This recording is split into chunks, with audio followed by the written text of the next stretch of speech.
Padre Rafael, Padre Paulo, Diácono André. Geralmente nas primeiras missas, o padre ordenado, ele não faz a homilia, né? Ele sempre convida alguém para fazer a homilia, mas geralmente convida alguém mais experiente, né? Alguém que tem uma caminhada de sacerdócio bem longa. Eu acho que eu não sou a pessoa mais indicada para fazer uma homilia vocacional, é porque eu também estou recém-ordenado, 6 anos de ordenação, diante da eternidade que nós vamos ser sacerdote. Nós somos sacerdotes para sempre. Então, eu acho que fica um pouco difícil falar sobre vocação, olhando a história do Rafael e olhando a minha também. Eu acredito que nesses 5, 7 anos de seminário, o senhor muitas vezes pensou em desistir. Me vem alguma coisa forte quando o seu pai faleceu, que a sua mãe ficou sozinha com a sua irmã. Ali já era um motivo para a gente deixar tudo e ir até cuidar da família.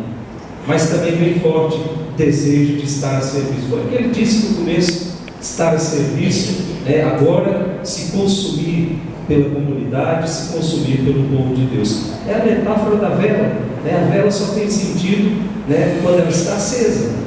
Apagada, uma vela não serve para nada. Mas para que ela fique acesa, para que ela ilumine, ela também precisa se consumir. Uma hora ela vai acabar. E nós, como padres, nós somos chamados a nos consumir pela comunidade e a nos consumir pelo povo de Deus. Nesse final de semana, a liturgia nos convida a também nos despirmos de toda e qualquer coisa que nos impede de celebrar o Natal, a nos despirmos daquilo que é efêmero, daquilo que é passageiro na nossa vida, que muitas vezes nós valorizamos muito essas coisas e esquecemos do essencial. Nós não vamos celebrar o Natal na sua plenitude enquanto o nosso coração ainda estiver cheio de coisas que impedem que Jesus nasça e morra no mundo. A primeira leitura que nós ouvimos hoje, o profeta Isaías, capítulo 11, o profeta recita um poema de uma beleza extraordinária, um poema que alimenta o sonho do regresso à época do rei Davi. Quando esse texto foi escrito, mais ou menos lá pelo ano 715, 716 antes de Cristo, quem governava o povo, principalmente as tribos de Judá, era Ezequias. E Ezequias, com medo de perder, com medo de que algum estrangeiro invadisse Judá, ele começa a fazer alianças políticas com os povos vizinhos. Primeiro ele faz aliança com o Egito, depois ele faz aliança com a Fenícia, e por fim ele faz aliança com a Babilônia. Então o profeta Isaías, ele é contra esse tipo de aliança, e o profeta vem dizer: colocar a nossa segurança, colocar as nossas esperanças em exércitos, em políticos, nós estamos desafiando a Deus. Esperança e segurança a gente coloca só em Deus. E se continuarmos desse jeito, dizia o profeta, nós vamos conhecer a morte. O nosso país vai entrar em ruínas. E de fato isso acontece no ano 701. Os assírios prendem Ezequias e faz Ezequias se curvar ao seu poder. Então, nessa época de desolação, nessa época de tristeza, em que estavam dominados pelos assírios, o povo começa a sonhar com um tempo novo, começa a sonhar com um tempo sem armas, começam a sonhar com um tempo sem guerras, um tempo de justiça, um tempo de paz. E esse tempo só poderia acontecer por vontade de Deus. Não tinha como mais os reis instaurarem a paz, porque já haviam se corrompido. Por isso a paz não iria acontecer somente pela força humana. E como é que Deus vai implantar essa paz tão sonhada pelo povo? Como é que Deus vai fazer essa paz acontecer? Seria pelo nascimento de um descendente de Davi. É por isso que ele começa a primeira leitura dizendo: virá do tronco de Jessé. Quem era Jessé? O pai de Davi. Portanto, nascerá da descendência de Davi. É engraçado que Deus já havia feito essa promessa a Davi. 2 Samuel capítulo 7, que Deus dizia assim para Samuel, que Deus dizia assim para Davi: a tua casa, o teu trono existirão para sempre diante de mim. Depois o profeta diz lá no versículo 2: esse que virá da descendência de Davi, sobre ele repousará o Espírito do Senhor. Isso é muito importante, é um dado muito importante nessa segunda leitura. Em hebraico, Espírito quer dizer ruá, sopro, vento. Gente, é o mesmo Espírito que criou tudo. Gênesis capítulo 1, versículo 2: a terra estava vazia e as trevas cobriam tudo, mas o Espírito do Senhor pairava sobre as águas. Portanto, o vento do Senhor, o sopro do Senhor, foi a primeira coisa que apareceu no mundo, gente. A terra estava envolvida pelas trevas, mas o Espírito do Senhor pairava sobre as águas. É esse mesmo Espírito que inspirou os profetas. É esse mesmo Espírito que animou os heróis de Israel. É esse mesmo Espírito que vai conferir a esse descendente de Davi a sabedoria, a inteligência, como fez com Salomão, o conselho, a fortaleza, como fez com Davi, o conhecimento e o temor de Deus, como fez com os profetas e patriarcas. Portanto, nessa primeira leitura nós encontramos os 7 dons do Espírito Santo, 715 anos antes de Cristo. Os dons do Espírito Santo já participam. Portanto, caríssimos irmãos, esse descendente de Davi, anunciado pelo profeta Isaías, é o único capaz de trazer de novo a paz. É o único capaz de trazer de novo a justiça. E para que isso se cumpra, é preciso que nós nos voltemos para o paraíso original. É preciso que o mundo se volte para Deus. Por isso ele diz que depois que esse descendente aparecer, haverá uma grande harmonia sobre a terra. Haverá harmonia entre todo ser vivo, até a serpente, aquela que causou aquela confusão danada no paraíso, ela conviverá harmonicamente com as pessoas, harmoniosamente com as pessoas. Diz o profeta que a criança pode colocar a mão lá no buraco da serpente, que nada vai acontecer.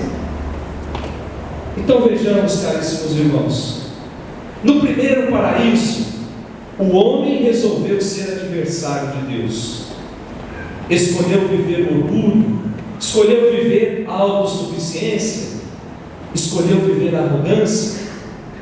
Agora esse homem é convidado a regressar à comunhão com Deus, a regressar ao conhecimento de Deus. Ou seja, ele é convidado a voltar ao paraíso original. A nossa missão enquanto sacerdote é convencer o mundo disso, tá, Rafael? Convencer o mundo que ainda é possível viver a harmonia, ainda é possível viver a paz. Mas para que isso aconteça, nós precisamos configurar nossa vida a Jesus. Ninguém dá Jesus para o outro se antes não estiver cheio de Jesus, cheio no bom sentido. Nós não podemos falar de paz para o mundo se nós não experimentarmos a paz na nossa vida. Nós não podemos falar de amor para o mundo se nós não experimentarmos o amor primeiro. Depois da nossa segunda leitura, a carta de São Paulo aos Romanos, capítulo 15. Nós vimos na semana passada a insistência de Paulo em convencer os judeus que haviam se convertido ao cristianismo e em convencer os pagãos que haviam se convertido ao cristianismo de que o Evangelho é a única força capaz de unir povos tão diferentes. Olha a história de cada um de nós, nenhuma história é igual, mas nós somos atraídos hoje aqui por uma força. Nós somos atraídos pela palavra de Deus. Nós temos sede da palavra de Deus. E quanto mais eu me sacio da palavra de Deus, mais Deus vai modelando a minha vida, mais eu vou me modificando, mais eu vou experimentando desse amor misericordioso. É por isso que São Paulo insiste que é preciso viver essa experiência de amor a todo preço.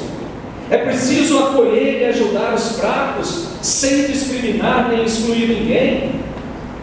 O que Paulo está querendo dizer nessa segunda leitura é que nós precisamos ser o rosto visível de Cristo no meio dos homens.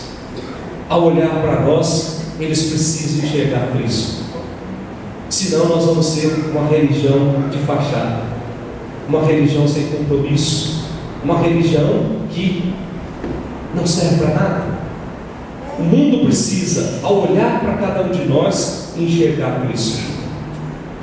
E por fim nós temos o Evangelho de hoje, o Evangelho de São Mateus, no capítulo 3.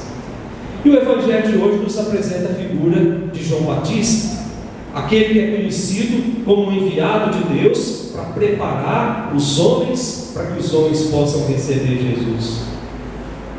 E João foi um líder muito popular, porque ele anunciava que o reino de Deus estava às portas, o reino de Deus estava próximo, o julgamento estava chegando. E diz o Evangelho que ele vivia no deserto de Judá, às margens do Rio Jordão, e a sua mensagem estava centrada na urgência da mudança de vida, na urgência da conversão, na urgência da mudança radical. É por isso que conversão no grego quer dizer metanoia, mudar radicalmente. Quando a gente está andando numa estrada que a gente vê uma placa dizendo conversão à direita, conversão à esquerda, está querendo dizer para nós o seguinte: volte pela direita ou volte pela esquerda, lá onde você errou, e faça o caminho certo. Se nós estamos andando numa estrada e vamos fazer uma conversão, para que nós vamos fazer essa conversão? Porque nós precisamos voltar lá onde errou, para pegar o caminho certo. É isso que João Batista anunciava. Eu preciso olhar para os meus erros, olhar para as minhas falhas, e preciso mudar. Senão também não faz muito sentido. Podemos associar João ao mensageiro que o profeta Isaías anunciava na primeira leitura, uma voz que clama no deserto. E o modo como que João viveu nos leva a questionar muito a nossa vida hoje. O Evangelho fala de 3 hábitos de João. Diz que João se vestia com pele de camelo, com um cinto amarrado na cintura. João não se vestia com roupas finas, como os sacerdotes da sua época. Diz que João morava no deserto. João pregava no deserto, onde o Cristo estava dizendo: quem é que prega no deserto, gente? Se o deserto não tem ninguém, só sol e areia. E João pregava no deserto. Mas o povo que ia até João, aqueles que estavam dispostos a uma mudança radical de vida, iam até João. É por isso que os fariseus da época de Jesus vão lá para fazer bonito, para achar que estavam com tudo com o povo. E João, certamente cheio do Espírito Santo, diz aos fariseus: vocês são uma raça de cobras venenosas, porque vocês só querem viver de aparência. Que Deus nos livre dessa frase quando a gente chegar no céu, gente. Nós não podemos ser uma raça de serpentes venenosas. Nós não podemos viver de aparências. Nós não podemos colocar máscara de bom cristão, aquele ar de piedade, comungar todos os dias e no dia a dia fazer as piores coisas, vomitar em Deus aquilo que eu tenho de mais podre dentro de mim. Que cristão é esse, gente? A palavra de Deus está nos advertindo sobre isso. E depois, João é a prova de tudo isso. Com o comportamento de João, ele dizia, não só por palavras, mas pelo comportamento, que o essencial para Deus não é a beleza das nossas vestes, não são os pratos finos que a gente come, dizia o Evangelho, que ele comia gafanhoto com mel, não é o lugar onde a gente está pregando, pregava no deserto, mas é a sintonia daquilo que eu falo com aquilo que eu vivo. Quer conhecer se uma pessoa é uma pessoa de Deus? Olhe para a vida dela, olhe o que ela faz no dia a dia. Ali ela revela se ela é ou não filha de Deus, se ela é ou não comprometida com a palavra de Deus. Porque quando eu assumo compromisso com a palavra de Deus, minha vida se transforma. Aquelas rugas do passado, aquelas manchas do passado, elas não prosperam na minha vida, porque a palavra de Deus ela vai me modelando, ela vai me impulsionando para viver essa conversão. Por isso vamos pedir para Deus essa graça nessa Eucaristia. Primeira Eucaristia celebrada nessa paróquia pelo Padre Rafael, motivo de muita alegria. Vamos receber indulgência, vamos comungar Jesus que virá até nós pelas mãos desse homem que ontem foi elevado à dignidade de sacerdote. Rezemos pela família do Padre Rafael, rezemos pela vocação do Padre Rafael e rezemos também pela vocação desses meninos que estão aqui, todos prontos para ir para o seminário. Alguns já estão no seminário, mas estão também olhando para o testemunho de muitos padres que amam a sua vocação, que fazem da sua vocação um verdadeiro doar-se pelo outro. É um testemunho que eles possam um dia levantar uma multidão de jovens que também resolvam ser sacerdotes. Louvado seja nosso Senhor Jesus Cristo.